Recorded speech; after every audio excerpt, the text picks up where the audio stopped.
Okay, September 30th.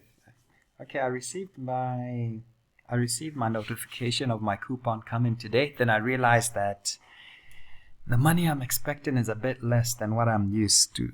And then I remembered that there was this new change that was proposed, right? There was lots of speculation on what's going to happen with this change. As you can see here, people thought that maybe the new tax of 20% is only going to be impacting new bonds, but it seems like it has impacted everything. Income Tax Act, they amended the rate on it as well. So if we go to the official public notice from Bank of Zambia, if we check the official public notice from Bank of Zambia, you can see it states clearly that they wish to inform the general public and all investors that the new increase will be 20% from 15%, and it will be applied on both discount income on the treasury bills as well as coupon interest on the bonds. And this applies for all subsequent security issuance and previously issued. So all those that were issued before and all those being issued forward are going to be on the new 20% withholding tax regime. So at the moment, I'm just going to do quick numbers for you. So we'll use simple numbers. Let's say you have a portfolio of 1 million, right? And to keep it simplified, we're just going to use the current highest rate on the 15-year bond, which we know is 20.2%. Okay. So previously, would remove 16% of this. That was 15% plus 1%. So I'll normally just do it like that. Okay, so this was your previous interest earned in a year on 1 million at the current rate, about 169. So if we're now looking at the new rate,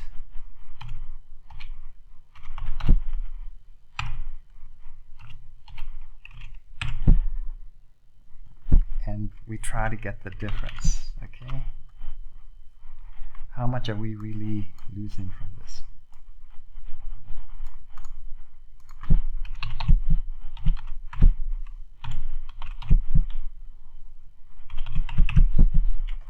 Okay, so that means on your portfolio, on a 1 million kwacha portfolio, you're losing about 10,000 kwacha interest in a year.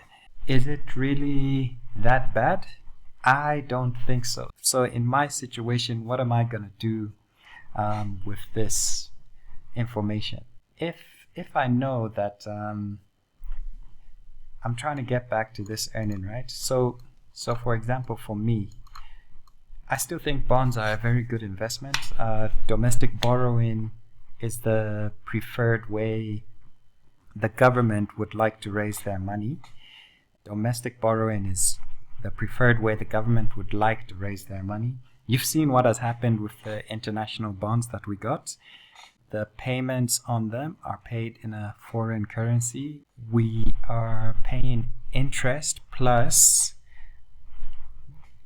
we have to look at the value of the currency at the time. So if our currency is devalued, that means we're paying even more. But with domestic borrowing, the beauty about it is that government can't really default on a currency that it owns.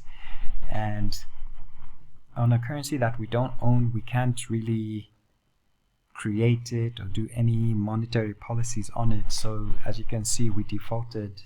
There's a huge possibility of default if things are not handled correctly. We've managed to successfully 90% restructure our debt. There's still a few banks and investors that don't want to join the debt restructuring process, but 90% of them have agreed. So what am I gonna do, like with my portfolio? In my example, in this case, I still feel government bonds are a safe way. It helps twofolds. Number one, you're helping the government achieve borrowings for the budget, right, for each year. So domestic borrowings are going to help against their budget as well. So you're helping the government do development, and in return, you're going to get interest on that from taxes collected and any other ways the government makes money. It's a win-win situation to invest in government bonds. This small issue on the 5%, I think I know why they did that, why they increased that. We're really, as a nation at the moment, we're really stressed on the interest payments for the previous bonds that were gotten. We're trying to look at avenues of where we can get money to help recoup and recover, and to try help cover that deficit. One of the easiest places to touch actually is like from here, the government bonds, just to increase the tax a bit so that that 5% can go to help those other programs. In this case, this is what you used to earn on 169. I did a rough calculation way back. So if we want to get back, like in my case, I would want to get back to an earning that I used to have. So in this case, what I'll do,